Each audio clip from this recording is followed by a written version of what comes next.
Yun know, Christmas program. Hey, outfit check. Anyway, congrats nga pala, of course, Team Red Speed. Yan, RS8. Wow. Namiss kita, gets. So yan mga katinta, nakasabay natin dito sa daan tong dati nating gets, no. Ayun, at may mga pulis.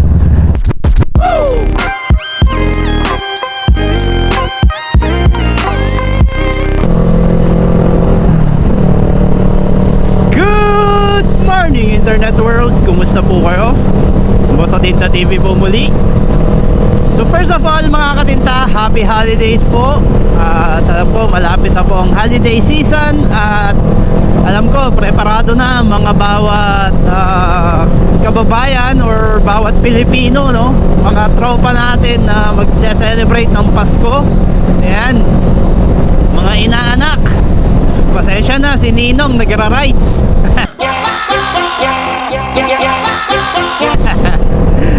Anyway, happy holidays po mga katinta.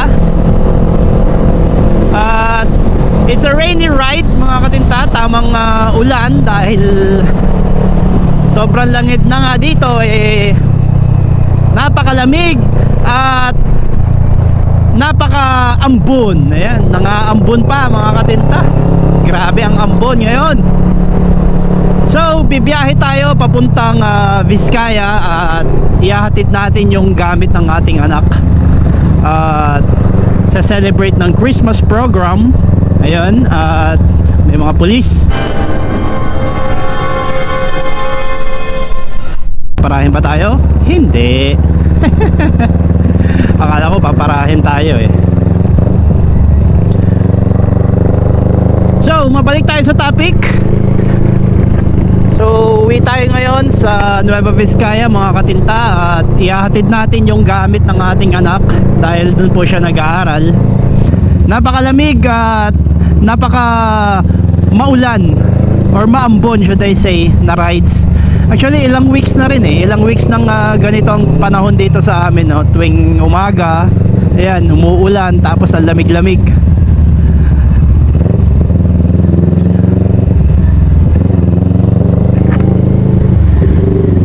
So ayun, dito na tayo sa Cordon Isabela mga katinta. At hopefully no, ganito lang yung panahon, sana hindi umulan ng malakas. Dahil nakikita ko yung tanawin dun sa mga banda doon eh, parang ang lakas-lakas ng ulan dahil napakadilim. Hindi mo makita yung mga bundok dun, no, sa part na yun. Pero kailangan eh. Kaya tayo nagmotor dahil as usual matraffic sa bandang Vizcaya, lalo na sa may part ng Jati, no? Hindi na nawawala yung traffic na yan. Kaya nagmotor tayo para makasingit-singit. Dahil kung kotse siguro gagamitin natin, nakaw, abutin tayo ng 10 years. 10 taon ang antay natin bago tayo makarating ng Vizcaya. Lalo na ngayon eh, holiday season papalapit na eh, maraming umuuwi sa kanilang mga probinsya. Mga nagtatrabaho sa Manila, mga nag-aaral sa Manila. Syempre, holiday break nila ngayon. Panigurado, maraming uuwi ngayon. Kaya expect na heavy traffic na naman diyan sa part ng Vizcaya mga katinta. Dito pa lang sa Cordon eh, ayun na oh, namumuo na ang traffic.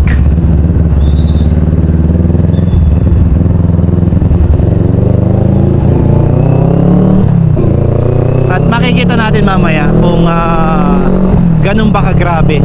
Kaya nga motor para may singit-singit natin dahil may mga portion naman na pwedeng daanan ng motor.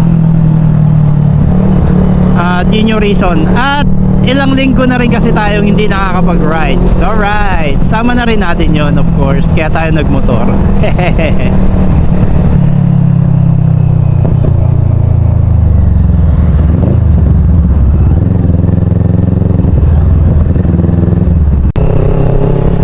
ano nga ba ang pag-uusapan natin ngayon mga katinta, no?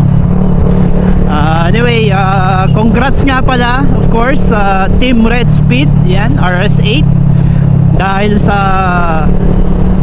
tropeo na nakuha nila sa Thailand, no? Another pride of the Philippines na naman ang naiuwi ng Team Red Speed, dahil sila po ang nag-champion sa last NGO drag racing na ginanap sa Thailand. Ayan. So champions po sila sa 195cc category. Ayan. Isang malaking karangalan na naman po ang naiuwi ng Pilipinas sa drag racing, or kahit anong aspeto pa man sa racing community mga katinta. Ayan. At least doon natin napatunayan na sumasabay, kaya makipagsabayan ng mga Pilipino sa drag racing event dito sa Asia. Yo. So yun, congrats nga pala kay Boss Junar. Yan, siya po ang CEO at nagmamay-ari ng RS8. Yan, tropa din po yan si Boss Junar, and of course buong team ng RS8. Yan, kundi ako nagkakamali sa 13 point something seconds ang inabot ng world record. Actually time trial po yung ginawa nila mga katinta, no? Hindi po dala-dalawang motor na karera. Time trial attack po ang ginawa sa NGO Thailand. At yun nga, siya ang nag-record ng pinakamabilis na time, which is yun nga 13 point something seconds. Hindi ko na maalala kung ilang milliseconds yung naka-record, no? Pero siya po ang fastest at sobrang dikit po ng mga laban. Pride of the Philippines, pride of Region 2 of course. Ayan, taga Isabela po yan si Boss Junar, at yung rider niya si Boss Nunoy, no? Na taga Nueva Ecija. At NMAX po ang kanilang ginamit, na syempre of course fully loaded with RS8 parts. Tindi. Kahit saan mo pa isabak ang RS8 talaga, mapa drag race man yan, mapa endurance man yan, talagang tunog na tunog pa rin ang RS8, no? Kahit sa motocross mga katinta, si Davo, ayan, shoutout nga pala kay Davo Malgapo, isang motocross rider na sponsored by RS8, ayan. At ang ginagamit is RS8 oil, ayan, sa kanyang motocross.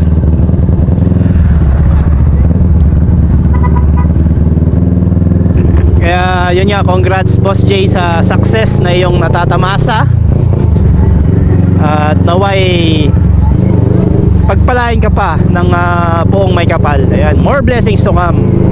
Well, of course talagang maraming blessings, dahil iba talaga ang pakikisama, or iba talaga yung pagkatao ni Boss Jay, no? Napaka down to earth ng taong yan. Kahit super multimillionaire, makikita mo yung pananamit niya, kung paano siya makisama sa mga tao, talagang napaka humble.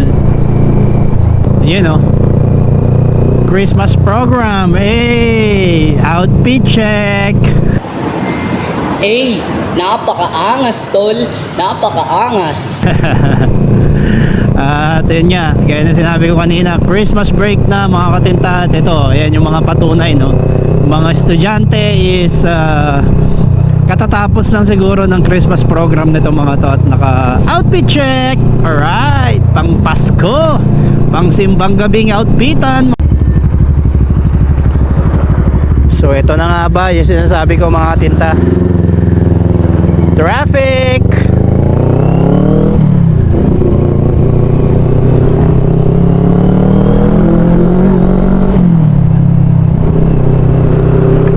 Mukhang mahaba-habang traffic na naman to mga katinta.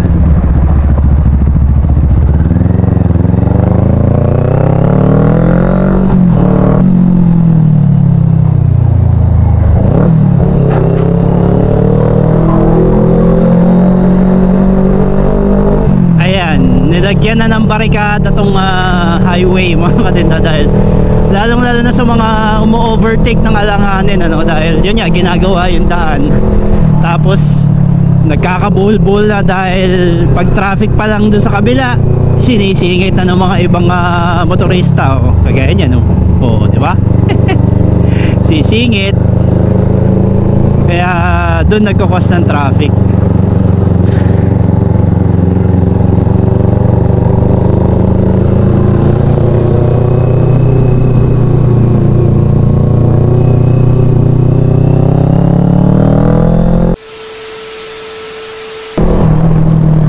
Wow! Na-miss kita, gets. So yan mga katinta, nakasabay natin dito sa daan tong dati nating gets, no. Ayan, no. Hanggang ngayon goods na goods pa siya. At pansin ko may konting dents na siya sa may likod. Pero same pa rin.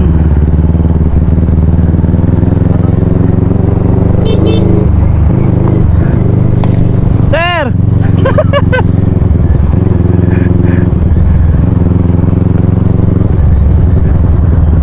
Ayan, oh, napahinto. Kausapin natin.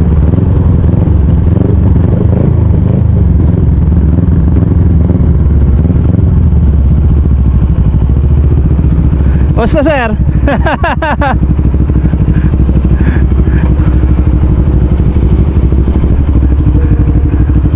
Ayun, sir, kumusta? Kasi yan, ngayon lang ako magagamit. Okay. Nakaano to, nalika po. Same pa rin, Oo sir, ganun pa rin. May UP naman sa likod. Ano, natamaan ng tricycle dun sa amin. Naku! Paano sa kanya, papayos ko din lang dun. Okay. Sapay bakal. Sa may kantohan ko. Oh, yun na nga. Sakit, naku, sakit sa ulo niyan, sabi nga ni Mas Vicky. Oo. Sige, tirahin natin, tapos paano ko kasing ibalik yung kulay nito? Yung black niya. Ay, Silver. silver. Hindi, stainless to. Stainless, oo. Oo. Sige, baka after January lang ko siguro, sabi ko. January. At yung mga ilaw mo na papalitan ko. Okay. Wala pa ako napalitan ko. Kung baka na-change oil, mag-change oil ulit ako. Change oil. Ayos, ayos. Babalik na ako sa office. Oo. So far, so good pa naman. Basta malaga mo lang sa change oil, okay yan. Hindi ko nga inaabot yung 5K, 4K. Oo. Wala, inaano. Oo. Yun pa din gamit ko yung Samic. Oo, Samic. Maganda, mas maganda yun. Kung ano yung nasimulan mo, tuloy-tuloy mo na lang para hindi magbago yung ano niya, performance niya. Okay din. Nung ano ba, hinaluan mo pa siya noon, sir? Nang Nang ibang langis, di ba? Hindi. Shell Helix. Yun yung langis mo noon. Oo, tapos nung ano na, nung na-discover ko yung Samic, yun, dire-diretsong Samic Okay na. naman siya. Dati Oo. medyo, may sinasabi ko pag umaga, yung may makapal na usok. Oo. Start. Oo. Wala na siya. Wala na. Mm. Nung nagpalit ako ng totally ng ano. Ganun talaga, at least. Alaga mo lang. Pinalitan ko lang doon kasi yung Ay, yung ano. sa tent niya. Oo. Sa din lang naglagay, last trip lang nilagay niya. Sa tent, yung sa tent ko kasi, ay sasayad. Oo. Pero hindi humina yung ano, yung reception ng Okay ano. naman, sir. Okay naman. Okay. Pa rin namin yung ano, yung Ayos. yung chip niya dun sa loob. Gulat ko nga, nakita ko pag ano, uy, yung gets. Oh, sir, di na rin kita istorbohin. Oh, ingat din, ingat din. Saan ka lang ulit? Sige, sige. Message lang. Sabi ko, papalag pa. Sige, sige, sige. Ayos. Nakita natin ulit yung gets natin. Ayan, service ko yan ng matagal na panahon. At medyo nag-upgrade din tayo. Nagpalitan.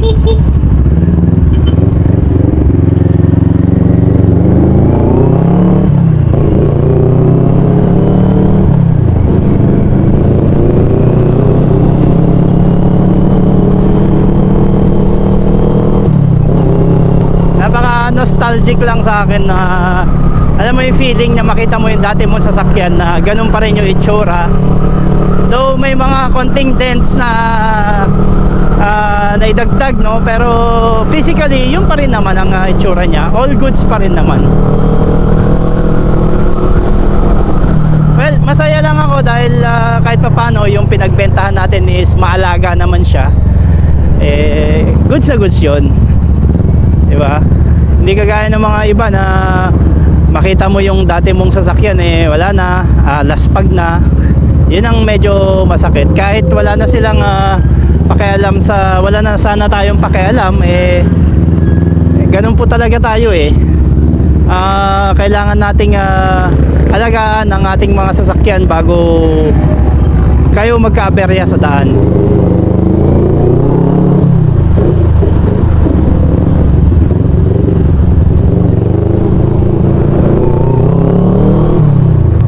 So yun, sana ngayong darating na Christmas or holiday season hanggang January, or siguro hanggang di lang January, baka hanggang after pa ng New Year dahil uwian din, sana bantayan nila at mapag penalty siguro, hopefully sana mapag penalty nila yung mga nagka-counterflow, yung mga hindi sumusunod sa batas trapiko mga katinta, dahil sila lang naman ang nagpapakos ng matinding traffic. Anyway, yun lang mga katinta. Dito ko po muna tatapusin ang ating vlog. At malapit na tayo sa bahay ng aking biyanan. And ride safe po sa ating lahat. Peace!